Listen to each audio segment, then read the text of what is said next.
राज्याच्या महिला व बालविकास खात्याने या घटनेकडे अत्यंत गांभीर्याने पाहावे अशी माझी कळकळीची विनंती। आदिती तटकरे या राज्याच्या महिला व बालविकास खात्याच्या मंत्री आहेत।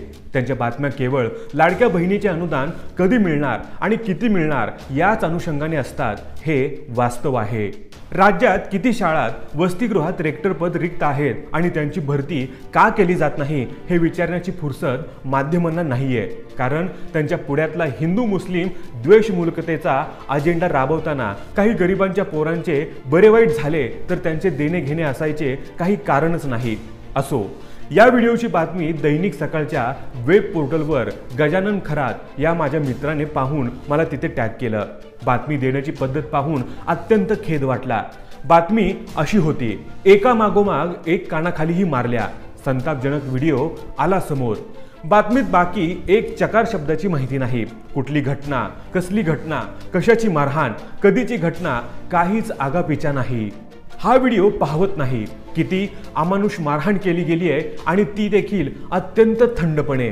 आणखी धक्कादायक बाब म्हणजे तिथे दोन मुले अगदी शांत बसून हा सर्व प्रकार पाहत आहेत। एक तर झोपून पाहतोय। 4 वर्षांपूर्वीची घटना आहे ही। अहिल्यानगरच्या जामखेड येथील बाबासाहेब आंबेडकर शासकीय अनुसूचित जाती व नवबौद्ध मुलांच्या निवासी शाळेतील हा धक्कादायक प्रकार आहे। वसतिगृहातील 9वीच्या मुलांनी 8वीतील विद्यार्थ्यांना केवळ एका मागोमाग एक कानाखाली मारले नसून बेल्ट आणि दंडुक्याने मारहाण केली आहे। 9वीच्या इयत्तेमधील मुलांनी 8वीतील मुलांना बेदम मारहाण केली आहे। यावर कारवाई व्हायची आहे। मारहाण करणारी मुले गरज भासल्यास सुधारगृहात रवाना व्हायची आहेत। निवासी शाळेच्या मुख्याध्यापिका शोभा कांबळे यांना माझी विनंती राहील की मारहाण झालेल्या मुलांच्या जागी आपली मुलं ठेवून पाहावीत आणि मग काय ते ठरवावे। तसेच जामखेड पोलीस स्टेशनचे पोलीस निरीक्षक महेश पाटील यांनीही या प्रकरणी लक्ष घालून संबंधित मुले अन्य गुन्हेगारी पार्श्वभूमीच्या व्यक्तींच्या संपर्कात आली आहेत का हे जाणून घ्यावे, कारण इतक्या कोरडेपणाने अशी अमानुष मारहाण करण्याची वृत्ती सराईत लोकांच्या सहवासानेही बळावू शकते। घटना घडली तेव्हा दुपारची वेळ होती। त्या दिवशी सकाळची शाळा असल्याने एकच शिक्षक दुपारी ड्युटीवर होते। इयत्ता 6वी ते इयत्ता 10वी असे वर्ग या शाळेत आहेत। एकूण 83 मुले पटावर आहेत। अत्यंत वाईट आणि गंभीर गोष्ट अशी की या शाळेचे रेक्टर पद रिक्त आहे।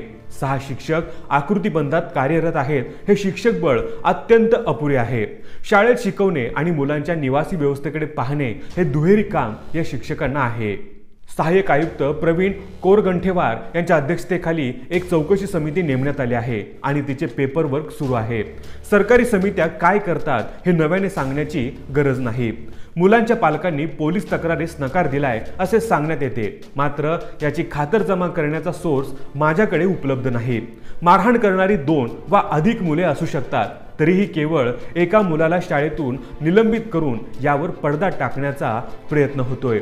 माझा मुद्दा त्या मुलाला निलंबित करण्याचा व कठोर कारवाईचा नसून त्याचे काउन्सिलिंग करण्याचा आहे, कारण त्याचे समुपदेशन झाले तर त्याची मानसिकता बदलू शकते। इतक्या कमी वयात अशी अमानुष मारहाण करणारी मुले शाळाबाह्य जीवन जगताना, आत्ताच्या विषाक्त जगात जगताना त्यांचे पुढे काय होऊ शकते हे सांगण्यासाठी कुणा कुडमुड्या ज्योतिषाची गरज नाही। त्याचबरोबर ज्यांना मारहाण झाली आहे त्या मुलांनीही तीव्र मानसिक धक्का बसला असणार। त्यांचे हिलिंग होणे गरजेचे आहे। अशा मारहाणीचे शरीरावरचे वळ काही दिवसांनी फिके पडतात, मात्र मनातले घाव कधीच भरून येत नाहीत। ही मुले एका ट्रॉमामध्ये जगतात। त्यामुळे थातुरमातुर कारवाईऐवजी नेमकी कारवाई आणि समुपदेशन करणे अत्यंत गरजेचे आहे। त्या छोट्या मुलाचं रडणं कासावीस करतं। पाहिल्याबरोबर जीव व्याकुळला। अशा सरकारी निवासी शाळांमध्ये व वसतिगृहात गोरगरिबांचीच मुले असतात। त्यांच्या जीवाची काहीच किंमत नाही का? एकाही मोठ्या वृत्तवाहिनीला वा मोठ्या वर्तमानपत्राला याची दखल घ्यावी वाटली नाही हे अत्यंत शर्मेची बाब आहे।